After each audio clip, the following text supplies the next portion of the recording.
Chers amis, bonjour. On est sur une aire d'autoroute là en direction de la Bretagne, de Saint-Brieuc très exactement, où je vais prononcer un discours à l'occasion d'un meeting pour Reconquête et pour soutenir la campagne présidentielle d'Éric Zemmour. Donc je fais une petite halte pour vous saluer. Et j'ai pensé également au convoi de la liberté, à tous ces milliers de personnes qui ont fait des centaines et des milliers de kilomètres de toute la France pour rallier Paris. Je m'étonne de la réaction du gouvernement, mais enfin, qui s'étonne encore de la réaction du gouvernement quand j'entends un Clément Beaune nous dire que c'est des convois de la honte? C'est eux qui sont honteux, parce qu'à chaque fois qu'il y a un mouvement qui s'exprime, qui vient des entrailles de la France, qui vient du peuple central de France, on a un gouvernement qui exprime sa colère, qui exprime son mépris, qui exprime son dédain contre ce mouvement. Alors sans soutenir toutes les revendications de ce mouvement, on peut quand même s'accorder sur l'idée qu'il y a un certain nombre de leurs revendications qui peuvent être audibles. Le pouvoir d'achat, le prix du carburant, la qualité de vie, bref.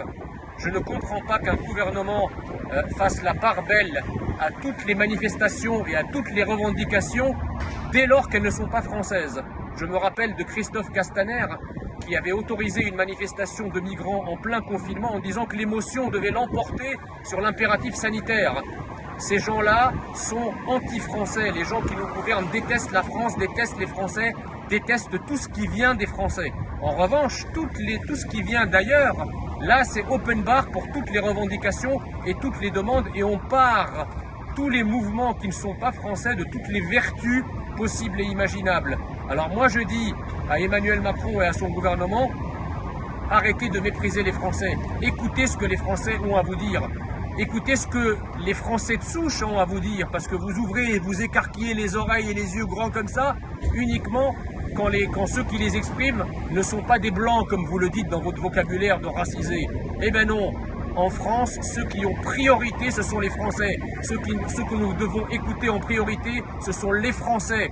C'est leur pays, ils ont le droit d'exprimer leur colère, ils ont le droit d'exprimer leurs revendications, ils passent avant tout, et vous êtes un gouvernement qui est censé représenter les Français. Vous n'êtes pas un gouvernement qui représente le monde, qui représente les migrants, qui représente ce qui est autre. Vous êtes un gouvernement français, élu par des Français, au service des Français.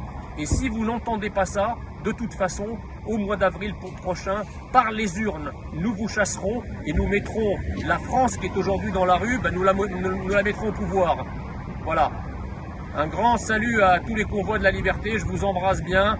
Faites attention, restez pacifiques, restez bon enfant, parce que c'est notre esprit, l'esprit de la fraternité française. Je vous embrasse.